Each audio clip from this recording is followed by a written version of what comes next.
নমস্কাৰ mid day 18 হতে ষ্টুডিঅত মই প্ৰিয়ংকা দুদিনীয়া ভ্ৰমণ সূচীৰে উত্তৰ পূবলৈ কেন্দ্ৰীয় গৃহমন্ত্ৰী অমিত শাহ আজি শ্ৰীলংলৈ আহিব কেন্দ্ৰীয় গৃহমন্ত্ৰী Amit Shah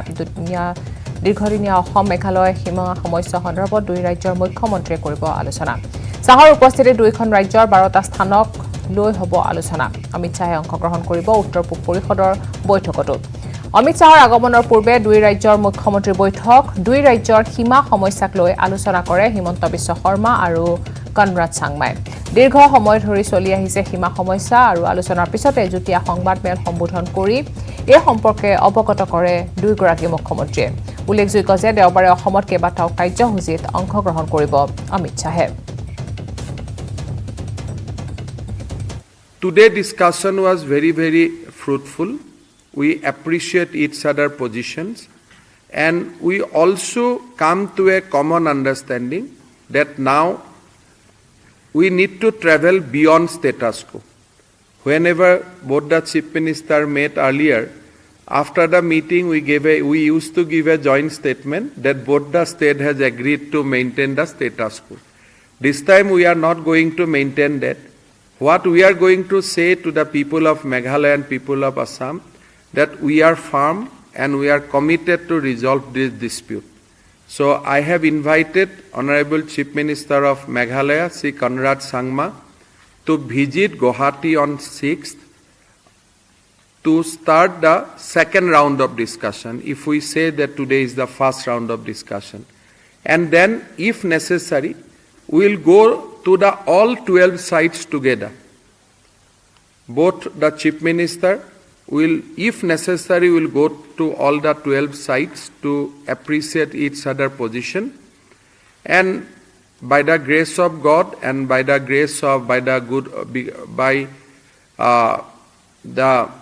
blessings of both the state, people of Assam and people of Meghalaya,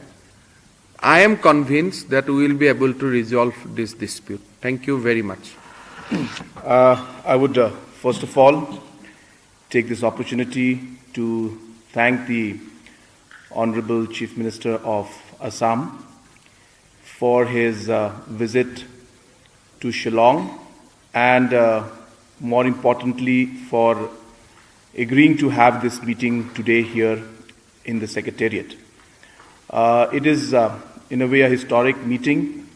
because Honorable Chief Minister of Assam has come himself to the Secretariat and met us here, which has also sent a very positive message to the people of the state that Assam is very keen to see that we find a solution to this very long pending. অলিম্পিকত ব্যক্তিগত শাখাত প্ৰথমটো পদক ভাৰ উত্তোলনত মীৰাবাই চানুৱে লাভ কৰিলে ৰূপৰ পদক মহিলাৰ 49 কেজি শাখাত ৰূপৰ পদক মীৰাবাই চানুৰ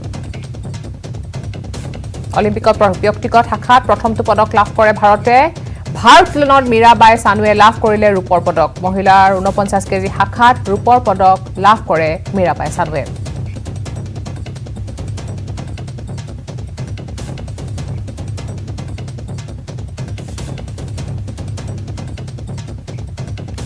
অলিম্পিকত ব্যক্তিগত শাখাত প্ৰথমটো পদক লাভ কৰে ভাৰতে ভাৰ উত্তোলনত মীৰাবাই চানুৱে লাভ কৰিলে ৰূপৰ পদক মহিলাৰ 49 কেজি শাখাত ৰূপৰ পদক লাভ কৰে মীৰাবাই চানুৱে প্ৰথমটো পদক লাভ কৰে ভাৰতে ভাৰ উত্তোলনত লাভ কৰে প্ৰথমটো পদক মীৰাবাই চানুৱে লাভ কৰিলে ৰূপৰ পদক মহিলাৰ 49 কেজি শাখাত ৰূপৰ পদক লাভ কৰে মীৰাবাই চানুৱে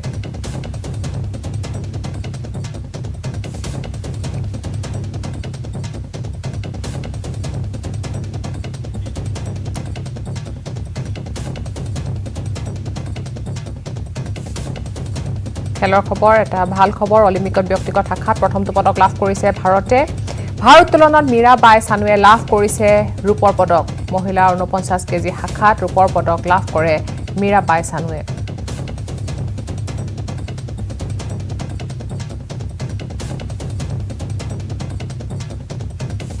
ভাৰ উত্তোলনত লাভ কৰিছে মীৰাবাই চানুৱে ৰূপৰ পদক 49 কেজি শাখাত ৰূপৰ পদক লাভ কৰে মীৰাবাই চানুৱে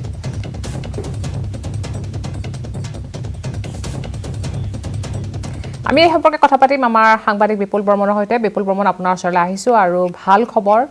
প্ৰথমটো পদক লাভ কৰিবলৈ সক্ষম হৈছে ভাৰতে ভাৰ উত্তোলনত মীৰাবাই চানুৱে লাভ কৰিছে ৰূপৰ পদক প্ৰিয়ংকা এই মুহূৰ্তত ভাৰতবৰ্ষৰ খেলৰ বাবে খুব ডাঙৰ খবৰ এইটোৱেই যে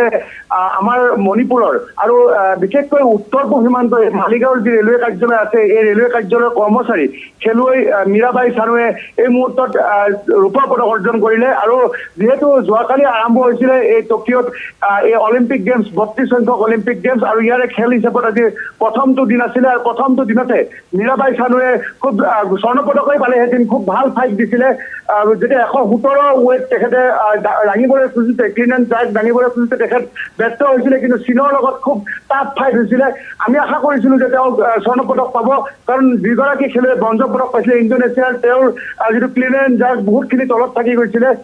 110 111 এনেকুৱা কিন্তু আমি 116 কেজি দাঙিছিলো মীৰাবাই চানুৱে তাৰপিছত 117 কেজি এটেম্প কৰিছিলো কিন্তু সেইটো ক্ষেত্ৰত 17 কেজি আমি ক্লিনটো ঠিকে আছিলে জাৰ্কটোৰ ক্ষেত্ৰত কিছু অসুবিধা হ'ল কিন্তু যিয়ে নহওক মীৰাবাই চানুৱে দেখুৱাই দিলে তেওঁৰ শক্তি বিশ্ব চেম্পিয়ন আছিলে ইয়াৰ আগতে 2018 চনত আৰু এই কোভিডৰ সময়তো তেওঁ যথেষ্ট কষ্ট কৰি অনুশীলন চলাই আছিলে আমাৰ মণিপুৰৰ ইম্ফলৰ জীয়ৰী আৰু উত্তৰ পূব সীমান্তৰ ৰেলৱে মালিগাঁৱৰ কৰ্মচাৰী ভাৰোত্তোলক খেলুৱৈ আৰু এইখিনিতে ভাৰোত্তোলন আমাৰ ভাৰতীয় ভাৰোত্তোলন সন্থাৰ সভাপতি নিজেই গৈ বৰ্তমান টকিঅ'ত আছে বীৰেন্দ্ৰ প্ৰসাদ বৈশ্য আৰু অসম ভাৰোত্তোলন সন্থাৰ যিটো সাধাৰণ সম্পাদক ভৱজ্যোতি গোস্বামী তেখেতসকল সকলোৱে আশা কৰিছিলে যে মীৰাবাই চানুৱে পদক পাব যোৱাৰ আগে আগে আমি উত্তৰ পূব সীমান্ত ৰেলৱে মালিগাঁৱত আমি কথা পাতিছিলো মীৰাবাই চানুৰ সৈতে তেখেতে খুব বিশ্বাসী হৈ আছিলে আৰু সকলোৱে ভবা ধৰণে তেখেতে আজি ৰূপৰ পদক অৰ্জন কৰিলে আৰু অকল ৰূপৰ পদক অৰ্জন কৰা নহয় এইবাৰ টকিঅ' অলিম্পিকত এইটো ভাৰতবৰ্ষৰ বাবে প্ৰথম পদক আৰু এটা কথা মনলৈ আহিছে যে 2000 চনত যেতিয়া ছিডনী অলিম্পিক হৈছিলে তেতিয়া কৰ্ণম মালেশ্বৰীয়ে পদক অৰ্জন কৰিছিলে গতিকে যি ভাৰতবৰ্ষৰ আজি যদি আমি পোৱা যায় 1896 1896 চনত অলিম্পিক আৰম্ভ হৈছিলে গতিকে 125 বছৰীয়া যিটো অলিম্পিকৰ ইতিহাস এই ইতিহাসত দুগৰাকী মহিলা ভাৰোত্তোলকে পদক পালে প্ৰথমগৰাকী 2000 চনত কৰ্ণম মালেশ্বৰীয়ে আৰু দ্বিতীয়গৰাকী মীৰাবাই চানুৱে গতিকে খুব ভাল খবৰ উত্তৰ পূৰ্বাঞ্চল অসম আৰু গোটেই ভাৰতবৰ্ষৰ বাবে ভাল খবৰ যে 6খন মীৰাবাই চানুৱে তেওঁ যুঁজি আছিলে যোৱাবাৰ ব্যৰ্থ হৈছিলে ৰিঅ' অলিম্পিকত পদক নাপালে তেওঁ এইবাৰ তেওঁ আশা কৰিছিলে আৰু কৈছিলে তেওঁ পদক স্বৰ্ণ পদক পাম অকমানৰ বাবে তেওঁ থাকি গ'ল হ'লেও ৰূপৰ পদকেৰে আমাক সকলোকে গৌৰৱান্বিত কৰিলে আমি আমাৰ নিউজেটিন অসম নৰ্থ ইষ্টৰ তৰফৰ পৰা আমি মীৰাবাই চানুক অভিনন্দন জনাইছো প্ৰিয়ংকা হয় নিশ্চয়কৈ ধন্যবাদ জনাইছো বিপুল বৰ্মন এটা ভাল খবৰ অলিম্পিকত ব্যক্তিগত শাখাত প্ৰথমটো পদক লাভ কৰিছে ভাৰতে ভাৰ উত্তোলনত মীৰাবাই চানুৱে লাভ কৰিছে ৰূপৰ পদক মহিলাৰ 49 কেজি শাখাত ৰূপৰ পদক লাভ কৰে মীৰাবাই চানুৱে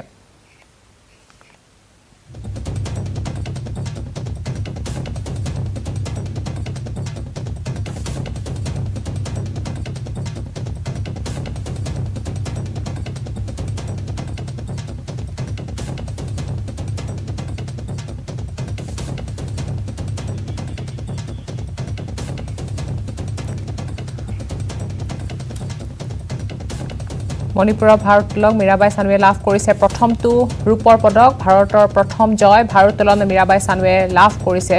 ৰূপৰ পদক মহিলাৰ 49 কেজি শাখাত ৰূপৰ পদক লাভ কৰে মীৰাবাই চানুৱে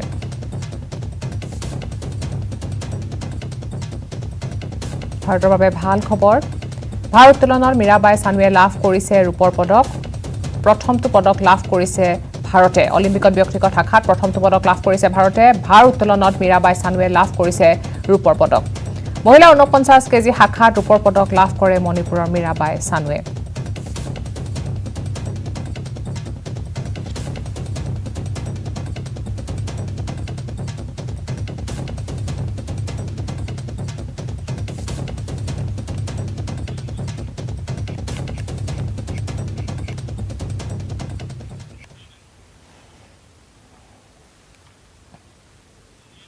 টকিঅ' অলিম্পিকৰ হকীত জয়েৰে যাত্ৰা আৰম্ভ কৰে ভাৰতে টকিঅ' অলিম্পিকৰ পুৰুষ হকীৰ প্ৰথমখন খেলত জয় হয় ভাৰতৰ প্ৰথমখন খেলত ভাৰতে পৰাস্ত কৰে নিউজিলেণ্ডক 3-2 ব্যৱধানত ভাৰতে পৰাস্ত কৰে নিউজিলেণ্ডক ইফালে টকিঅ' অলিম্পিকৰ হকীত জয়েৰে যাত্ৰা আৰম্ভ কৰে ভাৰতে টকিঅ' অলিম্পিকৰ পুৰুষ হকীৰ প্ৰথমখন খেলত জয় হয় ভাৰতৰ প্ৰথমখন খেলত ভাৰতে পৰাস্ত কৰে নিউজিলেণ্ডক 3-2 ব্যৱধানত ভাৰতে পৰাস্ত কৰে নিউজিলেণ্ডক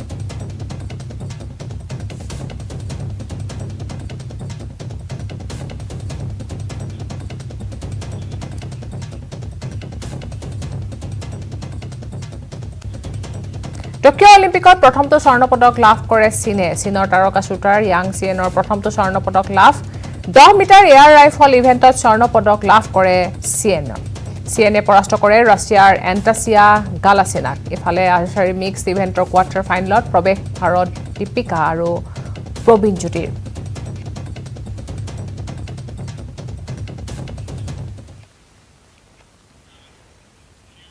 অলিম্পিকত যোগদান কৰিব নোৱাৰিলে ধিং এক্সপ্ৰেছ ৰূপে খ্যাত হিমা দাসে ভৰিত পোৱা আঘাতৰ বাবে এক সোণালী সুযোগৰ পৰা বঞ্চিত হ'ল দৌৰ ৰাণী হিমাই বৰ্তমান গুৱাহাটীত আছে হিমা দাস গুৱাহাটীতে টকিঅ' অলিম্পিকৰ উদ্বোধনী অনুষ্ঠান উপভোগ কৰিলে হিমাই নেহৰু ষ্টেডিয়ামত টিভিৰ পৰ্দাত বৰ্ণাঢ্য উদ্বোধনী অনুষ্ঠান উপভোগ কৰি ভাৰতৰ খেলুৱৈসকলৰ লগতে লাভলীনালৈ জনালে সফলতা কামনাৰ শুভেচ্ছা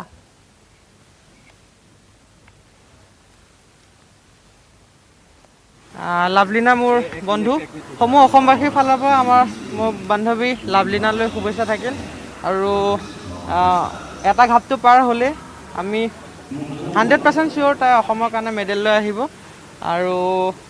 গোটেই অসমবাসী গোটেই ভাৰতবাসীয়ে এইবাৰ এটা নতুন ইতিহাস দেখিবলৈ পাব কাৰণ এইবাৰ অলিম্পিকত মই নিজেই যেনেকৈ আছিলোঁ তাত ইণ্ডিয়া কেম্পত চ' গতিকে ইতিহাস দেখা পাব সকলোৱে থেংক ইউ ছ' মাছ শীঘ্ৰেই ঘোষণা হ'ব অসম প্ৰদেশ কংগ্ৰেছৰ সভাপতিৰ নাম সভাপতিৰ দৌৰত আছে 4জনৰ নাম গুৱাহাটীত উপস্থিত হৈ মন্তব্য কৰে ৰিপুণ বৰাই দিল্লীত কংগ্ৰেছ হাইকমাণ্ডৰে আলোচনা সামৰি গুৱাহাটীত উপস্থিত ৰিপুণ বৰা পুনৰ সভাপতি নহয় বুলি স্পষ্ট মন্তব্য কৰে ৰিপুণ বৰাই কংগ্ৰেছ ত্যাগ কৰি বিজেপিত যোগদান কৰা সকলোকো সমালোচনা কৰে ৰিপুণ বৰাই নিজৰ স্বাৰ্থ সিদ্ধিৰ বাবে কংগ্ৰেছ ত্যাগ কৰা বুলি কটাক্ষ কৰে ৰিপুণ বৰাই বিধায়ক সুশান্ত বুঢ়াগোহাঁইৰ বিজেপি গমনক লৈও মন্তব্য কৰে ৰিপুণ বৰাই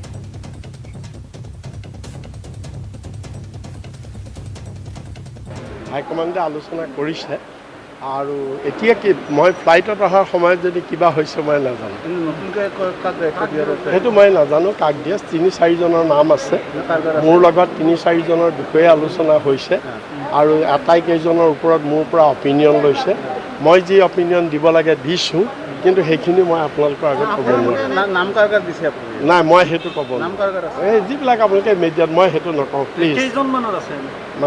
4জনৰ নাম আছে আৰু সেইটো যিবিলাক নাম ওলাই আছে মিডিয়াত মোৰ মুখেদি মই কাৰো নাম নকওঁ মইতো ৰিজাইন দিছোঁ মোক দুবাৰ সুধিছে পুনৰ কণ্টিনিউ কৰিব নেকি মোক কৈছিলে কিন্তু মই অলৰেডি মই কৈছোঁ যে মই কণ্টিনিউ কৰিব নোৱাৰোঁ মই নকৰোঁ কিন্তু মই এজন কংগ্ৰেছৰ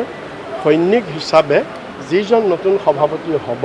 তেওঁক সম্পূৰ্ণ ধৰণে সকলো ধৰণে সহায় কৰি ঘূৰি আহি মিড ডে 3লৈ কিন্তু তাৰ আগতে লৈছে এটা সৰু বিৰতি অসম জাতীয় পৰিষদৰ সংবাদমেল সম্বোধন কৰে এজেপি সভাপতি লুৰিণজ্যোতি গগৈ 42 লাখ ভুৱা কৃষকক প্ৰধানমন্ত্ৰী কিষাণ নিধিৰ ধন প্ৰদান দেশৰ ভিতৰতে অসমত সৰ্বাধিক ভুৱা কৃষকক ধন প্ৰদান কৰা হৈছে বুলি সংবাদমেলযোগে মন্তব্য কৰে প্ৰধানমন্ত্ৰী কিষাণ সন্মত নিধিত ভাৰতৰ ভিতৰতে অসমত অধিক অনিয়ম দুৰ্নীতিৰ শতাংশ হিচাপত 19.7% অনিয়ম অসমত হৈছে আৰু অসমত প্ৰায় 11 লাখ ভুৱা কৃষক ৰূপে চিনাক্ত হৈছে কেন্দ্ৰীয় মন্ত্ৰীয়ে সংসদৰ মজিয়াত দিয়া তথ্য কৃষি মন্ত্ৰীয়ে সংবাদমেলত তথ্য আৰু RTI তথ্যৰ মাজত ব্যাপক পাৰ্থক্য জিলা ভিত্তিক ভুৱা কৃষকৰ তথ্য এতিয়ালৈ ৰাজহুৱা কৰা নাই ৰাজ্যভিত্তিক ক'ত কিমান ভুৱা কৃষক আছে সেয়া ৰাজহুৱা কৰিব লাগে বুলি বিজেপিৰ নেতৃত্বাধীন তামিলনাডু আৰু অসমত আটাইতকৈ ভুৱা কৃষক পশ্চিমবংগত ভুৱা কৃষকৰ সংখ্যা 19 গৰাকী উদ্দেশ্য প্ৰণোদিত ৰাজনৈতিক লক্ষ্য পূৰণৰ বাবে এই ধন প্ৰদান কৰা হৈছে যিসকল কৃষকে বাছনি কৰিছিল সেইসকলে এতিয়া ভুৱা কৃষক বাছনি কৰিছে আৰু এয়া কোনো প্ৰক্ৰিয়া প্ৰশ্ন লুৰিণজ্যোতি গগৈৰ মহাৰাষ্ট্ৰত অধিক জনসংখ্যা থকা ৰাজ্যত এয়া হোৱা নাই এইদৰে মন্তব্য কৰে এজেপিয়ে 4 সমষ্টিৰ বাবে গঠন বিশেষ প্ৰতিনিধি দল এজেপিয়ে আগবঢ়োৱা আহ্বানক এতিয়ালৈ পোৱা নাই সঁহাৰি কোনো ৰাজনৈতিক দলৰ সৈতে হোৱা নাই কোনো আলোচনা আমি মিত্ৰতা অথবা মহাজোঁটৰ কথা কোৱা নাই বিপৰীতে বিচাৰিছোঁ উমৈহতীয়া প্ৰাৰ্থী আৰু একমাত্ৰ বিজেপিক প্ৰতিহত আৰু প্ৰতিহত কৰাৰ স্বাৰ্থত কোনো সাম্প্ৰদায়িক দলৰ পক্ষত আমি নাই বুলি বিজেপি যিদৰে বিৰোধ একেদৰে AIDF মাথোন বিজেপিত প্ৰতিৰোধৰ বাবে এয়া আমাৰ আহ্বান বুলিহে মন্তব্য কৰে লুৰিণজ্যোতি গগৈয়ে যিসমূহ বন্ধন গোটৰ বেংকৰ ধন ৰিহাই দিম বুলি মানুহক মিছা প্ৰতিশ্ৰুতিৰে তেওঁলোকে ভোট সংগ্ৰহ কৰিছিল তেনেকৈ এই গোটেই প্ৰধানমন্ত্ৰীৰ কিষাণ সন্মান নিধিৰ এই লোনৰ জৰিয়তে এই আঁচনিৰ যোগেদি তেওঁলোকে কৃষকসকলক ধন দি তেওঁলোকে অতি উদ্দেশ্য প্ৰণোদিতভাৱে নিৰ্বাচনত ভোটাৰসকলক প্ৰভাৱিত কৰিবৰ কাৰণে চিন্তা চৰ্চা কৰিছে। এই কথা তথ্যই প্ৰমাণ কৰে, কেন্দ্ৰীয় চৰকাৰৰ তথ্য, কাৰণ ভুৱা কৃষকৰ সংখ্যা পশ্চিমবংগত 19 জন। এইকাৰণে মই তথ্যটো দিব খুজিছোঁ। পশ্চিমবংগত কেতিয়াও ভুৱা কৃষকৰ সংখ্যা ইমান বৃদ্ধি হোৱা নাই, তথ্য আনকি ধনো ইমান বেছি দিয়া হোৱা নাই। তাৰ লগে লগে ধন যিসমূহ তেওঁলোকৰ বিজেপি শাসিত যিসমূহ ৰাজ্য আছে তাত ধন বেছিকৈ দিয়া হৈছিল। ভুৱা কৃষকৰ সংখ্যা বেছি। দুখন ৰাজ্য, আন ৰাজ্যসমূহ মই বাদ দিলোঁ, 5খন ৰাজ্য শেহতীয়াকৈ হোৱা নিৰ্বাচনৰ 5খন ৰাজ্যৰ ভিতৰত 3খনৰ সংখ্যা মই দাঙি ধৰিছোঁ, তামিলনাডু, অসম আৰু পশ্চিমবংগ। আৰু তাৰ ভিতৰত তামিলনাডু আৰু অসমত আটাইতকৈ বেছি, অসম প্ৰথম স্থান, দ্বিতীয় স্থানত তামিলনাডু। অসমত তেওঁলোকৰ বিজেপিৰ নিজৰ চৰকাৰ আছিল আৰু তাতে আটাইতকৈ বেছি তেওঁলোকৰ ভুৱা কৃষক ওলাইছে। এই কথাই স্পষ্ট ৰূপত প্ৰমাণ কৰিছে যে এইটো সম্পূৰ্ণ উদ্দেশ্য প্ৰণোদিত আৰু ইয়াৰ লগত ৰাজনৈতিক তেওঁলোকৰ লক্ষ্য জড়িত হৈ আছে। আৰু সেইকাৰণে তেওঁলোকে যেতিয়া নিয়ম তেওঁলোকে কৰিছিল, কোনো ধৰণৰ নিয়মাৱলী নাই, তেওঁলোকে কোনো ধৰণৰ তেনেকুৱা ষ্টেণ্ডাৰ্ড কোনো প্ৰচিডিঅ'ৰ নাই। চৰকাৰী চাকৰিয়াল, পেঞ্চনাৰ, ঠিকাদাৰ, ধনী ব্যক্তি সকলোৰে ওচৰলৈ এই ভুৱা কৃষকৰ ধন বা এই নিধিৰ ধন তালৈ তেওঁলোকে দিছিল বা ইতিমধ্যে তেওঁলোকৰ তালৈ গৈছিল। তাৰ উপৰিও আৰু ডাঙৰ কথাটো হ'ল যে যিসকলে আগতে কৃষকৰ তালিকা বনাইছিল, যিসকল কৃষি বিভাগৰ বিষয়া কৰ্মচাৰী, এতিয়া তেওঁলোককে আকৌ ভুৱা কৃষকৰ তালিকা তেওঁলোকক তৈয়াৰ কৰিবলৈ দিছে। যিসকলে আগৰ ভুলকে যিসমূহ তালিকা বনাইছিল বা ভুৱা কৃষক তেওঁলোকে উদ্দেশ্য প্ৰণোদিতভাৱে যাৰ নাম ভৰাই দিয়া হৈছিল, তেওঁলোককে আকৌ ভুৱা কৃষকৰ নাম তেওঁলোকক উলিয়াবৰ কাৰণে, বাছনি কৰিবৰ কাৰণে বা বিচাৰি উলিয়াবৰ কাৰণে তেওঁলোকক দায়িত্ব দিছে। আজিলৈকে কোনো ধৰণৰ তদন্ত হোৱা নাই, কোনো ধৰণৰ বিষয়াৰ বিৰুদ্ধে শাস্তিমূলক ব্যৱস্থা গ্ৰহণ কৰা নাই। যিসকল কৃষি বিষয়া কৰ্মচাৰী আছে তেওঁলোকৰ কাৰো বিৰুদ্ধে কোনো ধৰণৰ তদন্ত ব্যৱস্থা গ্ৰহণ কৰা নাই। আৰু অতি আশ্চৰ্যজনকভাৱে যোৱা বিধানসভাৰ অধিৱেশনত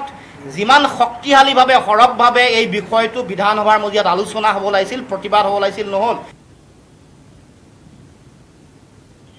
টেক্সাছ বিতৰ্কৰ বিৰুদ্ধে অসম প্ৰদেশ কংগ্ৰেছৰ প্ৰতিবাদ, কেন্দ্ৰীয় গৃহমন্ত্ৰী আৰু প্ৰধানমন্ত্ৰী পদত্যাগৰ দাবী কংগ্ৰেছৰ। গোপনীয়তা অধিকাৰ খৰ্ব কৰাৰ বিৰুদ্ধে প্ৰদেশ কংগ্ৰেছৰ প্ৰতিবাদ। সমগ্ৰ দেশৰ লগতে অসমত প্ৰদেশ কংগ্ৰেছৰ ৰাজভৱন চলোৱা কাৰ্যসূচী। উচ্চতম ন্যায়ালয়ৰ প্ৰত্যক্ষ তত্বাৱধানত ন্যায়িক তদন্তৰ দাবী, ৰাজ্যপালৰ জৰিয়তে ৰাষ্ট্ৰপতিলৈ পত্ৰ প্ৰেৰণ কংগ্ৰেছৰ।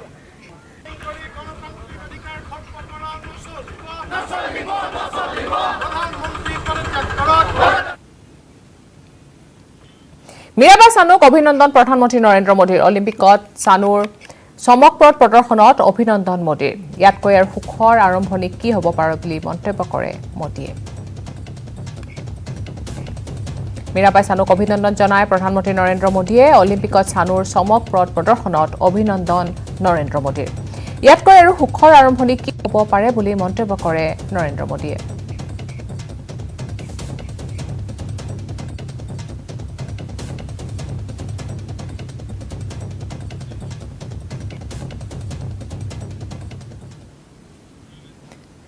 দুদিনীয়া ভ্ৰমণসূচীৰে শ্বিলঙত উপস্থিত গৃহমন্ত্ৰী অমিত শ্বাহ। দীৰ্ঘদিনীয়া অসম মেঘালয় সীমা সমস্যা সন্দৰ্ভত দুই ৰাজ্যৰ মুখ্যমন্ত্ৰীয়ে কৰিব আলোচনা। শ্বাহৰ উপস্থিতিত দুয়োখন ৰাজ্যৰ 12টা স্থানক লৈ হ'ব আলোচনা।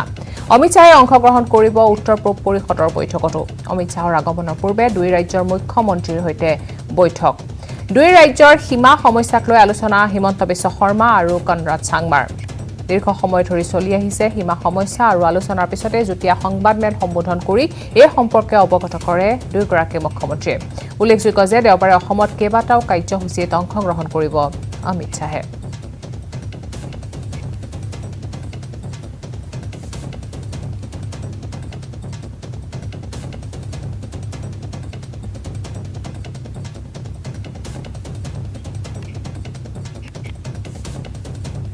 শ্বিলঙত ইতিমধ্যে উপস্থিত হৈছে গৃহমন্ত্ৰী অমিত শ্বাহ। দুইখন ৰাজ্যৰ ভ্ৰমণসূচীৰে শ্বিলঙত উপস্থিত হৈছে অমিত শ্বাহ। দীৰ্ঘদিনীয়া অসম মেঘালয় সীমা সমস্যা সন্দৰ্ভত দুই ৰাজ্যৰ মুখ্যমন্ত্ৰীয়ে কৰিব আলোচনা। শ্বাহৰ উপস্থিতিত দুয়োখন ৰাজ্যৰ 12টা স্থানক লৈ কৰা হ'ব আলোচনা। অমিত শ্বাহে অংশগ্ৰহণ কৰিব উত্তৰ পূব পৰিষদৰ বৈঠকতো। অমিত শ্বাহৰ আগমনৰ পূৰ্বে দুই ৰাজ্যৰ মুখ্যমন্ত্ৰীৰ বৈঠক অনুষ্ঠিত হয় আৰু দুই ৰাজ্যৰ সীমা সমস্যাক লৈ আলোচনা কৰে দুয়োগৰাকী মুখ্যমন্ত্ৰীয়ে। দীৰ্ঘ সময় ধৰি চলি আহিছে সীমা সমস্যা আৰু আলোচনাৰ পিছতে যুটীয়া সংবাদমেল সম্বোধন কৰি এই সম্পৰ্কে অৱগত কৰে দুয়োগৰাকী মুখ্যমন্ত্ৰীয়ে। উল্লেখযোগ্য যে দেওবাৰে অসমত কেইবাটাও কাৰ্যসূচীত অংশগ্ৰহণ কৰিব অমিত শ্বাহে।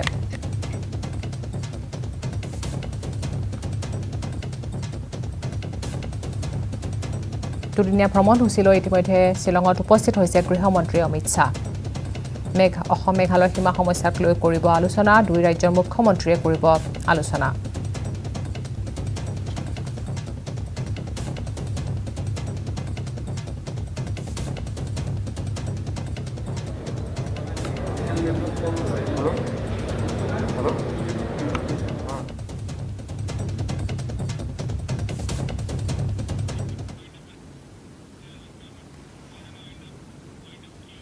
আৰু ইয়াৰ লগে লগে